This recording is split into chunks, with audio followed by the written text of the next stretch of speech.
Bonjour à tous. Vous savez que les échecs qui se passent dans la vie d'une personne, les échecs dans la vie sentimentale, les échecs dans la vie professionnelle, dans la santé, enfin, ces échecs après l'échec, un jour deviennent une charge, un fardeau très lourd. Et jusqu'à quand nous pouvons supporter ce poids-là? Beaucoup de personnes ne résistent pas, ne sont pas capables, tombent dans la dépression, tombent dans la tristesse, dans une angoisse profonde. Il vient le désir d'abandonner ce monde, le désir de suicide, enfin. Mais est-ce que l'être humain a été conçu, créé pour vivre comme ça? Est-ce que la vie, peut-être vous avez déjà pensé à ça, médité sur ça. Est-ce que la vie, c'est naître, venir au monde, souffrir et mourir? C'est ça, il n'a pas de bonnes choses dans ce monde, il n'a pas un autre chemin. Le chemin, c'est ça, c'est ce chemin que nous devons parcourir, le chemin de la souffrance, le chemin des échecs. Non, mes amis, il existe une autre vie. Peut-être vous êtes quelqu'un qui a des problèmes, beaucoup de problèmes, dans votre vie sentimentale, dans votre vie financière. Vous êtes quelqu'un qui est victime de trahison. Écoutez cette histoire. Alors, je suis arrivée au centre d'accueil avec une vie complètement détruite dans la vie sentimentale, dans la vie financière et dans la famille, et surtout dans la vie sentimentale. Alors, mon problème, c'était que dans ma famille, on a une malédiction dans la vie sentimentale, c'est-à-dire qu'on n'arrive pas à garder une vie sentimentale stable. Donc, je suis arrivée comme ça, trahie. Alors, en fait, j'étais quelqu'un naïve, patiente. Dès qu'il y a des problèmes, je ne disais rien. Je cumulais jusqu'au jour où je n'en peux plus. En fait, j'explose et je gâche tout. Je me sentais, oui, triste, avec beaucoup d'amertume, beaucoup de haine. Énormément de haine. Et donc, du coup, quand j'explosais, en fait, je ne pardonnais pas. J'arrive pas à pardonner tout de suite. Pendant une semaine, je ne parle pas à la personne et j'étais très, très agressive. Alors, avec ma famille, en fait, je ne sais pas s'il y avait une division familiale, en fait. Ça ne s'explique pas, on n'a pas eu de dispute, rien, mais chacun restait de son côté. Et donc, du coup, à travers une chaîne de prière, alors, du coup, ça n'allait pas, on ne se parlait pas, personne ne vient l'un vers l'autre, et comme si on n'avait pas de famille, en fait, sur Terre. Chacun restait de son côté. On a été élevé d'une manière qu'il n'y a pas eu d'amour, manque d'amour et manque d'affection. On ne nous a pas élevés comme ça, en fait. On nous a plus élevés, il faut travailler. Et ce côté, donner de l'amour aux enfants ou à ses parents, non, on ne nous a pas éduqués comme ça. Alors, ma vie financière, en fait, ça allait entre guillemets, une illusion. C'est-à-dire que je gagnais beaucoup d'argent, mais j'ai dépensé aussi énormément. C'est-à-dire que j'avais une générosité mal placée envers des amis. Quand on sortait, c'est toujours moi qui payais. En fait, j'avais un mal en moi qui me poussait à aller dépenser mon argent. Alors, mon caractère, j'avais un sale caractère, on va dire ça. C'est-à-dire que j'étais quelqu'un de fausse et je mentais, en fait, pour arranger les gens, pour ne pas avoir des problèmes avec les gens. Je disais en fait ce qui leur plaisait et j'avais aussi un autre caractère dans le sens que quand il y a quelque chose qui ne me plaît pas, je ne vais pas aller dire à la personne, mais je vais le garder en moi. Je vais le garder une haine jusqu'à ce que ça me pourrisse en fait. Non, j'étais quelqu'un qui pleurait pas beaucoup, mais en fait je maintenais en fait mes larmes par rapport à la haine que j'avais. Je me croyais forte en fait en insistant à garder cette haine. Au lieu d'aller vers les personnes, non, je ne faisais pas ça. Je laissais les gens revenir vers moi. S'ils ne viennent pas, ben, tant pis, ça va rester comme ça. Ma vie sentimentale, c'est-à-dire que je suis avec quelqu'un, ça se passe bien, et d'un coup, quelque chose ne va pas. Et ça, je ne comprenais pas. Je ne comprenais pas jusqu'à ce que j'interrogeais ma famille par rapport à ça, et qu'une de mes tantes me disait qu'on a un gros problème là-dessus, qu'on a du mal à avoir une vie sentimentale stable. Anna avait beaucoup de problèmes dans la vie sentimentale, dans la vie financière. Même si elle gagnait bien, elle détruisait tout. Elle était victime de trahison. Les amis ou les personnes autour d'elle se profitaient d'elle. Enfin, quand elle est arrivée au centre d'accueil, sa vie était complètement au fond du trou. Et je suis là pour vous conseiller une chose. Ne laissez pas, ne permettez pas que votre situation arrive comme ça. Vous avez des problèmes, vous êtes quelqu'un, que votre vie ne marche pas. Et à partir d'un certain moment, les choses elles deviennent de pire en pire. Vous devez urgemment prendre une décision. Sachez que la solution existe. Écoutez. Alors, je suis arrivée au centre d'accueil. En fait, j'écoutais les paroles. Je venais tous les jours. J'absorbais la parole parce que j'habitais à côté à l'époque. Et je mettais en pratique, en fait, ce que les hommes de Dieu m'ont conseillé. Et je venais plus pour le samedi de la vie sentimentale parce que je demandais à Dieu de guérir mon cœur, en fait. Ce n'était pas pour chercher un mari ou quoi que ce soit, mais pour guérir mon cœur. Et pour avoir sa direction, pour vivre vraiment selon sa parole. Alors, j'ai fait des chaînes de prière pour ma délivrance le vendredi. Je n'ai pas manqué à ça. Et même, j'ai continué jusqu'à aujourd'hui. Et il y a eu du changement. La colère était partie. Le manque de la vie sentimentale était parti au bout de 2 semaines. J'avais rien compris. Mais c'était très, très vite, en fait. Alors, j'ai participé à la campagne d'Israël pour avoir la transformation totale. Pas qu'un petit peu, mais complètement, en fait. Parce que j'ai essayé par mes propres forces, ça allait un peu, mais j'ai dit non, je ne veux pas que ce soit un peu ou de temps en temps, je veux que ce soit radical. Alors, la campagne d'Israël, pour moi, c'est vital. C'est vital pour une solution qui ne se résout pas par la force humaine. Hein. Voilà. Alors, aujourd'hui, ma vie, elle est complètement changée parce que j'avais fait des chaînes de prière, mais surtout les campagnes d'Israël. À travers la campagne d'Israël, j'ai pu avoir un mariage béni et aussi les vies financières transformées et la vie familiale aussi rétablie. Alors, entre-temps, dans mon mariage, en fait, il y a eu beaucoup d'incompréhensions, il y a eu beaucoup de disputes, beaucoup de déchirements, qu'on a traversé une période très, très, très difficile due à notre vie financière on avait beaucoup de crédits, en fait, en cours et c'était devenu très, très lourd. Et donc, du coup, je n'ai pas su gérer tout ça parce que je n'ai jamais eu de crédit dans ma vie, donc j'avais eu peur. Donc au lieu de faire confiance à Dieu, j'ai regardé la situation, en fait. Donc du coup, ça a eu un impact, en fait, dans ma vie sentimentale jusqu'au point où on a failli divorcer. Et là, on a renforcé encore notre campagne d'Israël, que cette fois-ci, chacun faisait la campagne de son côté. Et Dieu a transformé. Dieu a complètement transformé mon mariage. Aujourd'hui, on a la paix dans notre mariage. On n'est pas souvent d'accord sur des choses, mais on se parle, on s'explique et il y a la paix. Et l'amour et la joie aussi. Ah oui, au niveau de mon travail, en fait, j'avais un travail qui était très, très dur. Je faisais le travail de 3 personnes et mon salaire n'augmentait pas. Je laissais. Au bout d'1 an et demi, j'ai été parler à mon patron. Je lui ai dit, écoutez, si vous n'augmentez pas mon salaire, je vais aller voir ailleurs. Il a dit, non, je ne peux pas et tout. J'ai dit, bah, écoutez, je vous préviens, je pars. Donc, j'ai fait mes démarches et j'ai trouvé du travail. J'ai fait mes chaînes de prière. J'ai déposé mon enveloppe de sacrifice sur l'autel sans qu'on me le demande. Et j'ai trouvé du travail. J'ai trouvé plus du double de mon salaire. Alors, les projets à venir, j'ai un projet en cours qui arrive là dans une semaine. Je vais créer mon entreprise dans le domaine de la restauration. Alors, le centre d'accueil représente, c'est une mère pour moi. C'est une mère, c'est une école.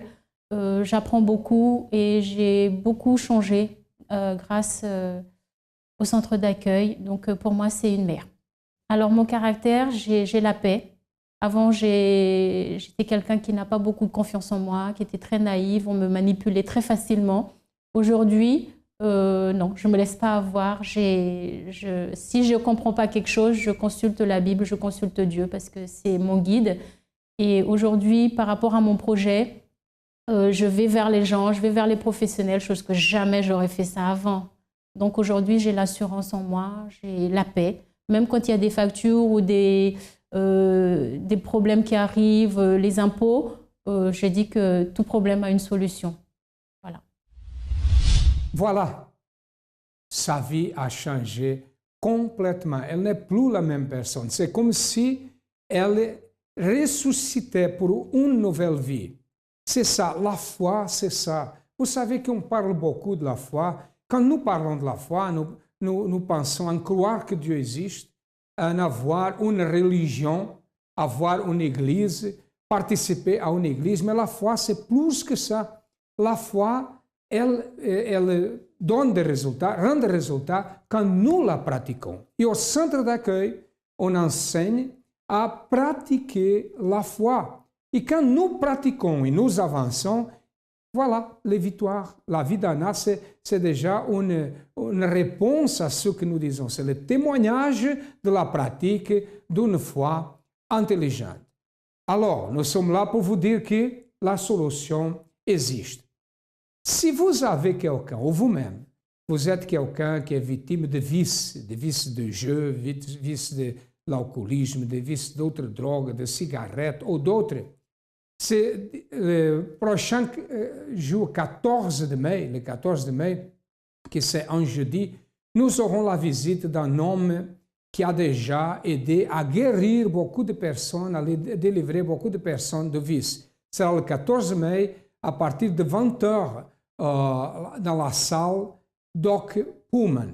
Il sera là et certainement beaucoup de personnes seront délivrées. Regardez. Votre nom, Gaston. Gaston, racontez-nous, quel type de drogue vous utilisiez? J'ai commencé à mes 12 ans avec la colle de chaussures, avec aussi des comprimés, de la marijuana, cocaïne, de la pâte de base. Qu'est-ce qui vous a amené à utiliser les drogues? Pourquoi êtes-vous tombé dans le monde des vices? J'ai commencé à utiliser la drogue à cause des problèmes familiaux depuis l'enfance et aussi à cause des mauvaises compagnies que je fréquentais. Et comme je fréquentais de mauvaises compagnies et les problèmes familiaux, c'était une porte d'entrée. C'était une porte d'entrée qui m'a amené à utiliser le vice. Et le vice m'a amené aussi à d'autres problèmes, jusqu'à que ça devienne une forme de calvaire. À mes 12 ans, j'ai commencé avec la colle. Après cela, la marijuana, avec des comprimés. J'ai été dans une institution correctionnelle pour jeunes délinquants à cause du vol. Et après, j'ai fini par être un véritable délinquant. Et ça s'empirait. Ça veut dire, à vos 12 ans, vous êtes devenu un délinquant. Oui, à cause de la drogue. Un délinquant. Avec à peine 12 ans. 12 ans.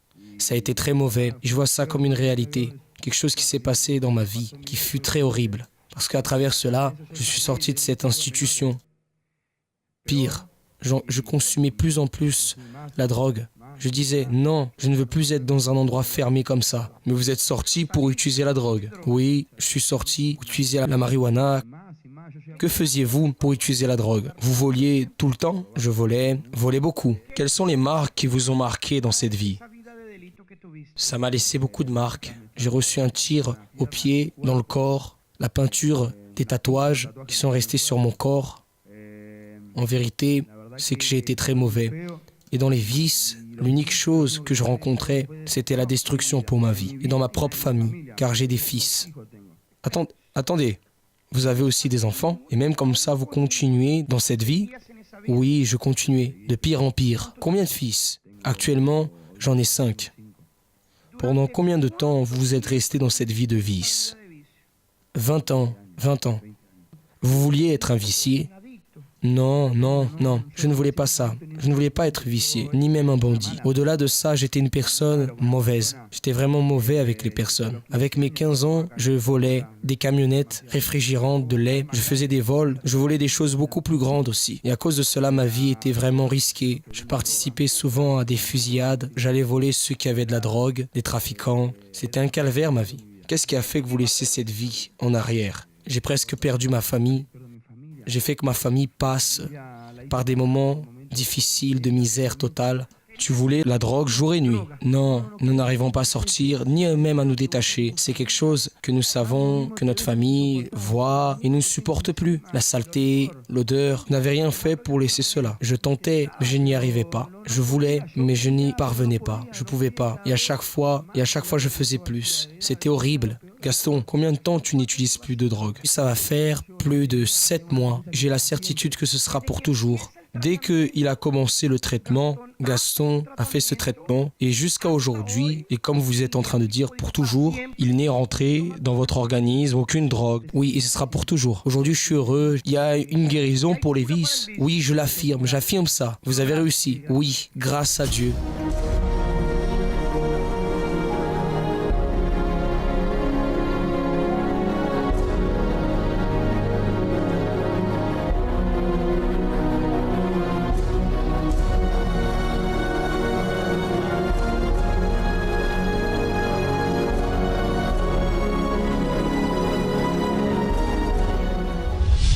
Voilà, si vous avez des problèmes comme ça dans votre famille ou en vous-même, ne perdez pas cette opportunité parce qu'elle peut être unique.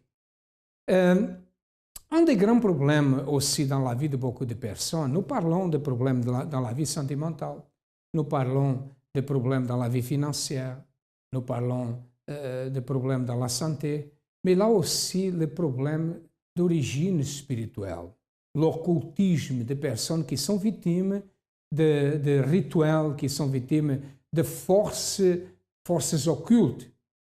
Sachez que tous les vendredis, nous avons une réunion spéciale au soir, toute la journée. Nous avons des réunions du matin au soir pour la thérapie spirituelle. Écoutez ces témoignages. Avant de venir, j'étais avec ma famille. J'étais avec ma famille au pays. Je suis arrivée ici en 2002 et j'étais hébergée par ma tante. Donc c'est par elle que j'ai connu le centre d'accueil. Mais de ma famille, en fait, il y avait beaucoup de problèmes puisque mon père était dans l'occultisme, dans la Rose-Croix. Et donc, pour ceux qui connaissent, c'est une secte où les gens sont parfois amenés à faire des sacrifices humains, soit pour une position sociale, soit pour acquérir des biens.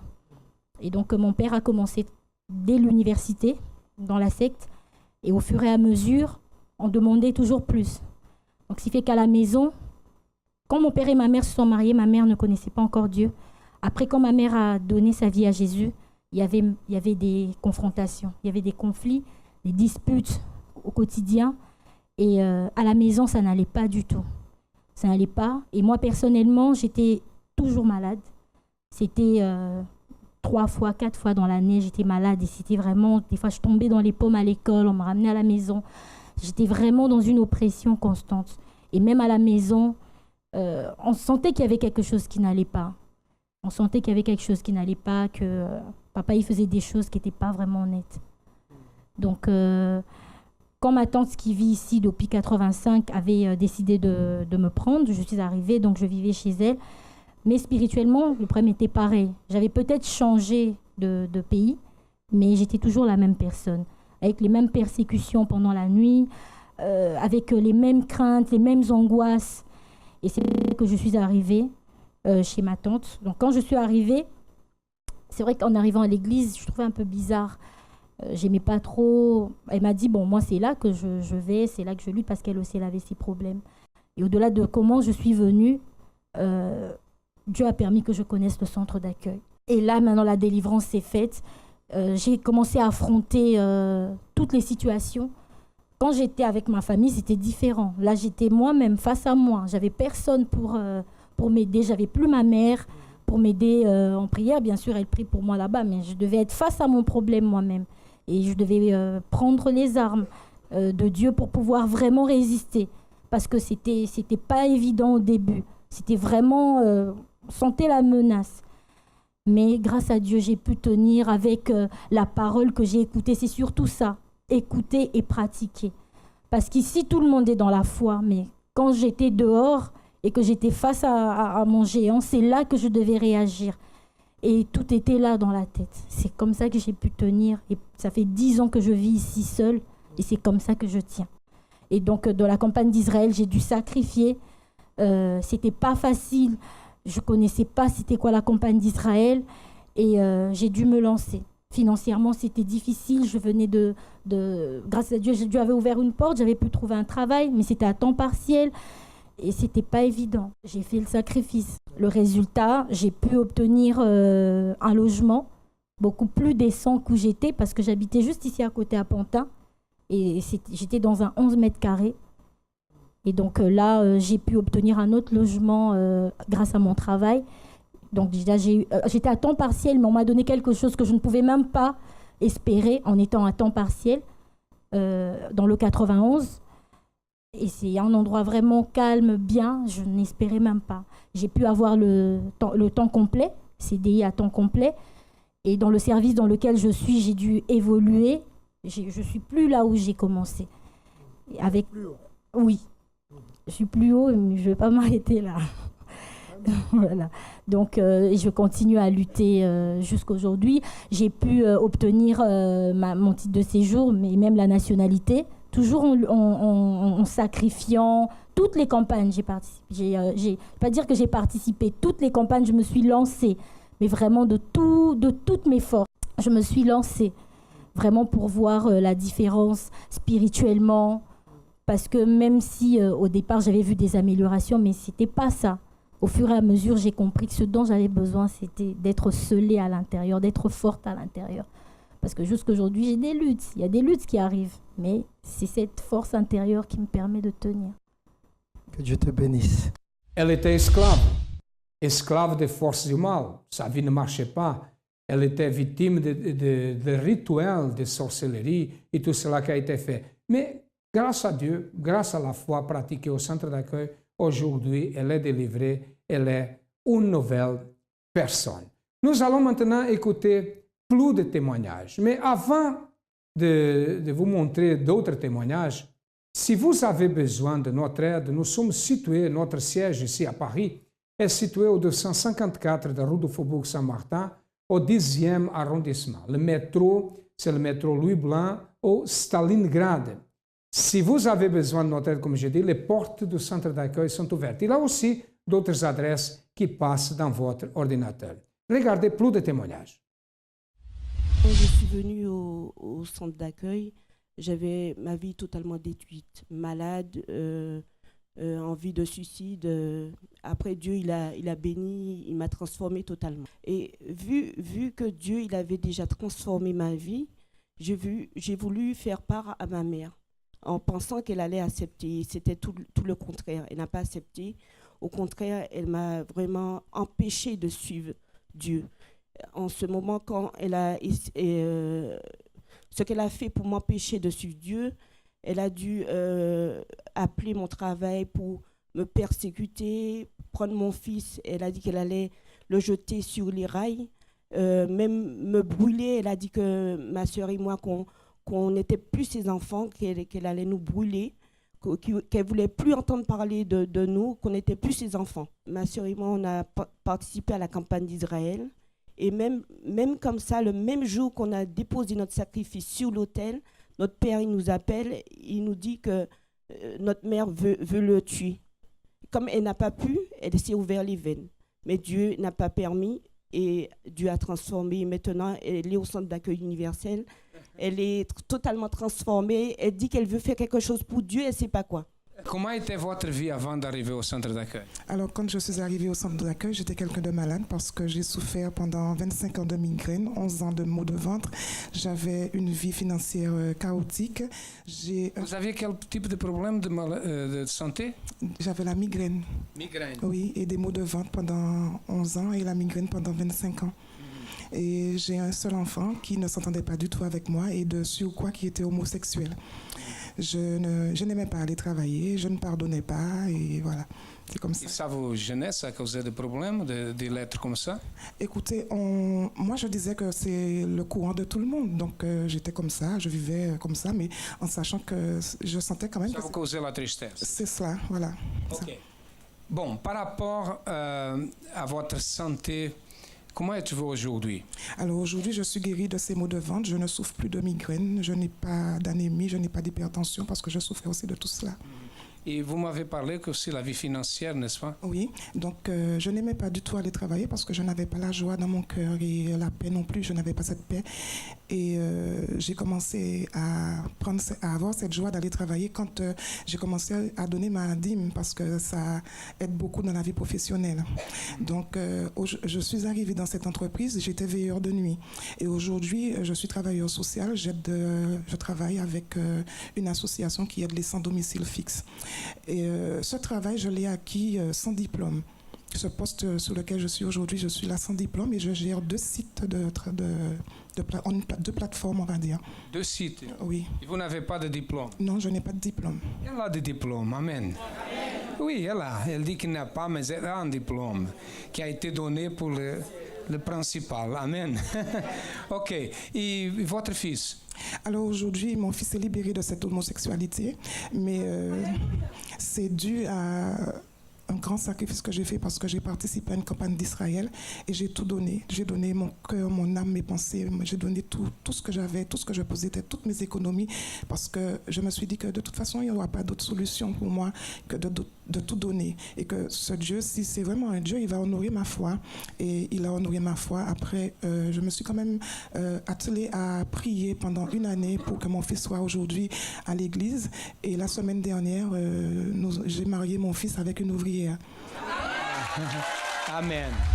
Mes amis, nous attendons que cette émission vous a aidé parce que c'est notre objectif. L'objectif, c'est aider. Aider ceux qui ne trouvent pas la bonne porte, qui ne trouvent pas la solution, en sachant que la solution existe, comme vous pouvez voir à travers les millions de témoignages dans tout le monde. Dès que le centre d'accueil existe, ce sont des millions et millions de personnes qui rendent témoignage. Avez-vous besoin de notre aide? Nous sommes là pour vous aider. À demain.